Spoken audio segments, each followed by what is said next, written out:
Well, hello, everybody. Today, we're going to speak to my friend Troy McQuillen from McQuillen Creative Group out of Aberdeen, South Dakota. Hey, Troy, how you doing? Great. How are you doing? I'm doing great. Great. Thanks for your time. Troy is Thanks one for of our having newest customers here at Bluefin. We started, I think, in the April timeframe me. I of think so. 2024.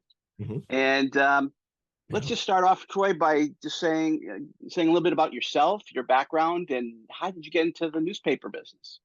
Boy, I have absolutely no background in journalism whatsoever.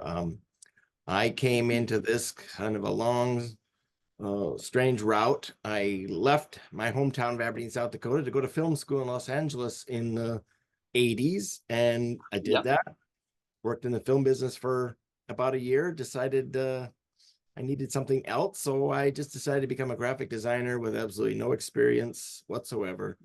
And Okay. somehow I was able to convince folks to hire me. This is right when the computers were starting to use in desktop publishing, and I got a Right. little Macintosh SE, and boy, I really took off with that. Oh, And great. then I worked for a couple companies in Los Angeles as a graphic designer. One as an art director for a magazine, which really kind of whetted my appetite for magazine publishing. Mm-hmm. And then I came home in 1995 and started my own company doing freelance graphic design. And then we added video, then we added website development. And then I loved magazines so much, we started a community magazine because I didn't like how our newspaper was portraying our community and Right. giving kind of a bad rap to outsiders. Oh, So mm-hmm. we publish a magazine every other month, since doing that since 2013. I'd actually contemplated doing a newspaper in 2011 to kind of Right. compete with the daily, and Mm-hmm. that morphed into the magazine idea. Great. And we've been doing that ever since. But then about a year and a half ago, people asked if we could start publishing more frequently because there was absolutely zero Aberdeen content being published by our local newspaper. It was Mm-hmm. owned by a big conglomerate, and they had just pulled out Mm-hmm. all their staff, and they had no printing press anymore. And Right. community really felt slighted. And I met with a development corporation. They really encouraged me to consider something. And Mm-hmm. so I met with staff that was left over from the other newspaper. And um, I gave my staff about a month to build us a web platform, because that was the beauty of getting into this. We had Right. all the mechanics to do it. We just didn't have reporters. Right. So So you had that monthly magazine, right? So you were in bi-monthly, publishing, right? exactly. Yeah. Bi-monthly, whatever. Yep. So you had all the pieces, but Yeah. now it's kind of a different mind shift, right? From a periodical type Yes. And I was really approach. freaked out by the concept of, once you start any sort of newspaper media publication, once you hit that go button, you just go forever. and Yeah, yeah, yeah. and that's what it's been like. Our reporter joined us in January of 2023, and Yep. she started publishing immediately online, and Right. we had dozens of subscribers in the last 8 months of January when we started. I was just baffling to me. And Right. then we hired a managing editor a couple of weeks later. And then by April, we started publishing Right. a weekly paper, weekly print. And how did that kind of transpire in terms of the back end pieces of it, the operation type approach for publishing a Um, newspaper, yeah, a weekly newspaper, right? right. Yeah. Yeah. We Hmm. knew ad sales needed to drive the cost. And that's one of the things we're most good at here as McQuillen Creative, is just page layout and graphic design in terms of any kind of Sure. publication layout. So we knew just putting it together would be a slam dunk, but then it just became a challenge of putting all these other pieces together to manage the ads, and Sure. and that became a big challenge. But Yeah. it was fairly simple for us to, and we have a printer here in town, which big web facility, 4 separate web presses, Right. and we determined a size of the paper that would fit on any one of the presses at any given time. So it's optimized for all their presses, which is nice. Right. So your And background in graphic design and dealing with the publishing advertising, publishing, those kind of things kind of helped you morph into the publishing environment. it did. And it's interesting that I brought whatever experience or lack of knowledge I had into newspapers, because we're really surprising people with the fact that we aren't a per column inch concept. We're a fractional page concept for ad sales, which a lot of people think is very bizarre, but it's what I know and I like it, and Yeah. seems far easier and simpler. But yeah. Yeah. Yeah. And I think, these days simpler is better, right? In Oh, terms of, exactly. Yeah, you know, right. Yeah, because we got yeah, to figure out how to do this as efficiently as we can with exactly. adding news. I think I grew my staff 50% by hiring all the newspaper people, which was Yeah. unbelievable. I budgeted for 500 subscribers in 2023, and we finished the month at over 4,000. So the community was just ready for local news again. Yeah. Well, In quality local newspaper, news, I'm yeah, sure. in newspaper format. We still have radio stations producing news, but Yeah. But that weekly yeah, update, that refresh is yeah. so important to local Oh, communities, it as you is know. Yeah. absolutely. Mhm. So tell us about the biggest surprise that you have in terms of starting the newspaper. Um, It just started, and it- how did it go? well, the biggest surprise was this is some of these things are going to sound stupid, and I hope not arrogant, but I mean, No, it, no. it was easy. It was I Mhm. hired journalists who all they did was publish news and put together a newspaper. So I brought them on board. I Yeah. let them do what they know how to do. Um, we hired another graphic designer exclusively for the newspaper, and he knew what to Hmm. do. And the ad reps I have on staff previously worked at the newspaper, so they knew what to do. They It had the market sorted and all that. So Yeah, as well as the client list. So I mean, yeah. everything just fell into place, and we Hmm. kind of came up with this silly little fundraising scheme, which was, give me $10,000 cash as kind of an upfront startup investment. I'll give you ad credit to use in a year. And I probably had 8 to 10 people jump on board with that, and it's like some Wow. ton of money. Yeah. And it was payroll was no problem, and then eventually, subscriptions ramped up, ad sales ramped up, and we were cash flowing in months. Great.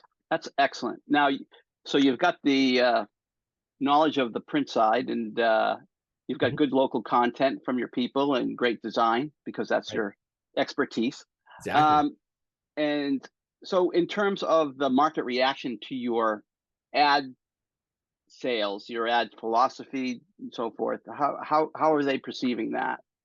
I think they're perceiving it pretty well. We had a very strong ad sales in our magazine product, and when the newspaper started, it took a substantial hit. The And magazine did. I think Okay. both titles are diluted a little bit. I think the ad sales could be stronger in the newspaper. Hmm. I think it'd definitely be stronger in the magazine, but Yeah. I'd like to see better performance of the newspaper. But we did just start a couple weeks ago an agricultural section because we're very ag heavy here, Right. Yeah. and there is a competing publication in town that's been around forever. It goes to 5 different states.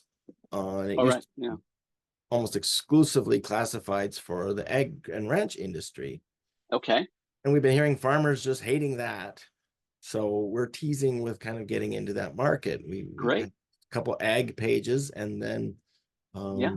the ad reps are actually seemingly selling ads very simply for this new section. So I think that Great. might help balance out and kind of boost our ad sales a little bit better. Absolutely. So tell us about your journey and how you found Bluefin. Boy, we needed a classified system. We wanted one from day one.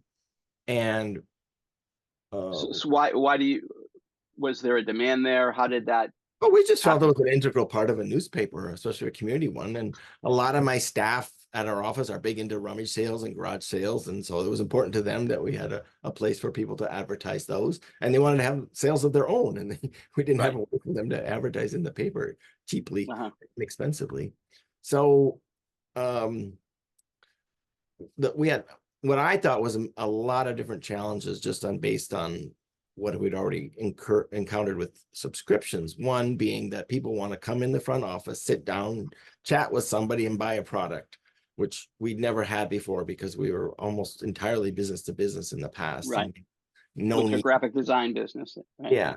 Yeah, Yeah. so we had no need for a front desk receptionist. I mean, we needed someone to answer the phones, but Yeah. so and we knew people want to come in, order an ad, and they were going to call and order an ad. We knew they were going to want to do it themselves online. So we needed all those different parameters, Mm, as well as how payment is handled each time. right. Um, with a credit card online is easy, but people handing us cash at the front desk, how does that get into the system? We don't just throw it in our cash box and Yeah. hope it's reconciled someday. But Yeah. so the blue, we actually just started asking referrals of other people we were talking to, and Yeah. because there's a lot of companies that, well, not a lot of companies, but a couple companies have kind of turnkey solutions, and one item seemed to be always missing from the package. And Which someone is, referred us to you guys, and it was perfect. It's exactly what we needed. mhm, great. Great. And how was the ramp up in your terms, in terms of going from the initial conversation to live, and how is it going now? The ramp up was great. I mean, I think we probably abused you too much with our design considerations. And I don't think so. No, no, you guys are great. Yeah. my staff really wanted a specific look. Yeah. And, And it looks great. We'll show it as part of this video I when was it gets amazed how done. accommodating you guys were. It's just amazing that we got to where it is, and everybody here is happy with it. And Great. we've not heard one single person have an issue with building their own ad. But it's we probably What do you perceive them from what you're hearing? What's the market reaction? I mean, people are happy that you have a tool to place the ads, but yes, people are very happy with it. yeah, We a few rummage sales, not a ton, but what we're seeing the yeah, most of, but again, this walk-in traffic, it happened this morning. A woman wanted to put an ad in for her parents' anniversary, and that's what people really seem to like this system for, is yeah, they're doing it themselves. They're bringing us a picture, and I think they call them happy ads or yeah, personal yeah, ads. Yeah. yeah, yeah, And exactly. let's love that. The paper's full of these, little portraits of mom and dad Yeah, and grandpa and grandma. And it's really nice. yeah. Like I say to a lot of folks is that classifieds today are not just revenue generating, but it's local content. It's Yeah. relevant. Oh, it is. Yeah. It's relevant local content that you get paid for, that you can Right. monetize, Exactly. Yeah. and Yeah. if you do it right, if you give the right experience to the advertiser to express their message or whatever, it Right. really is a positive in all directions. So Exactly. that's great. Yeah. That's great. So what does the future hold for you, Troy? I mean, you got this great newspaper. Yeah. Everything's kind of pointing in the right direction. What do you see in the future? Well, we just hired our fourth reporter, so we have 4 full-time reporters now, and we just became the official paper of record for our community, which now gives us the ability to publish public notices. Yeah, how is that process? Was that for you in terms of? Oh, well, it was a nightmare actually figuring it out, because I don't think the state has experienced a new newspaper for 80 years, it seems. But There you go. Yeah. we were kind of following in the footsteps of a paper in Sioux Falls, South Dakota called the Dakota Scout, and we were just tracking right behind them with what they were doing. Great. And yeah, they got involved in actually changing the legislation at the state capitol this year. Yeah. So we were all able to become legal papers because we have digital subscribers and not just print subscribers. That was a big sticking point, but it was very Right. confusing along the way. And Yeah. but So you're the things, paper record now, and digital paper you're have to, yeah. And in fact, it worked out so well. We're starting a paper in Watertown, South Dakota, which is about 90 miles from here, and has the same daily paper that we have here, same company. So they're also very okay. for local news because they have none. So how did you get that idea in terms of going after that location, We actually that have market? several clients in that community, Oh, and okay. and Advertising clients that have used you for creative services. exactly, Yeah. yep. Okay. And they just knew Hmm. about us, and they just saw what we were doing, and they just apparently were amazed at what we were doing. And one of the business leaders there set up a little meeting with 5 or 6 other business leaders, and I went and chatted with them, and Yeah. I said, all we need is a managing editor, and we can start, because I was going to use this little fundraising scheme again there. Right. Well, not scheme, but plan, I should say. Yeah. And Yeah. but it took me a year to find a managing editor, and we finally found one, and we've got him and 2 other people hired so far. We have an office rented, that we move Okay. up to in 2 weeks. And we're just going to repeat the whole process here with a little bit of knowledge under our belt this time. Right. Well, you've got that domain knowledge now, the experience, right? You know what to do, what not to do, Right. and Exactly. focusing on the core competencies that you have, and Exactly. I'm sure it'll go well. So Yep. Yep. that's And we'll great. That's bring you great. guys along with us. So Great. So thank you for your time, Troy. I really appreciate it. The final question is, what advice do you have for other folks, other publishers, or other folks that oh are boy. thinking about starting a new newspaper, or why should they? Boy, you see a lot of people get into the aggregated news business just for the traffic and the ads they can sell online, and we're Hmm. completely opposite of that. We're 100% hyper local. Okay. Even our website has local banner ads. We don't use Google Ads or any other ad system to compete or populate on our website. So it's just like Hmm. stay local. People want local, and apparently they'll pay for it. So uh, Yeah. that's the problem in a lot of smaller rural towns is there isn't an ad base to support much ad sales. But if you can get people to contribute $50 to $100 for an annual subscription, it's not that bad. And Yeah. people seem And to really it's something more than a traditional subscription, isn't it? It's a stake in their local community. it And is, it is. if you position it that way, it's a win-win for everybody. Exactly, exactly. Yeah. So are we going to call you Troy the mega publisher, or are we going to just Troy the No, guy from South yeah, Dakota? just Troy who happened to do a newspaper. Okay. Great. All Yeah, right. Well, if you don't mind, I'm going to give people your contact details, and please do, please if they do. want to reach out, that'd be great.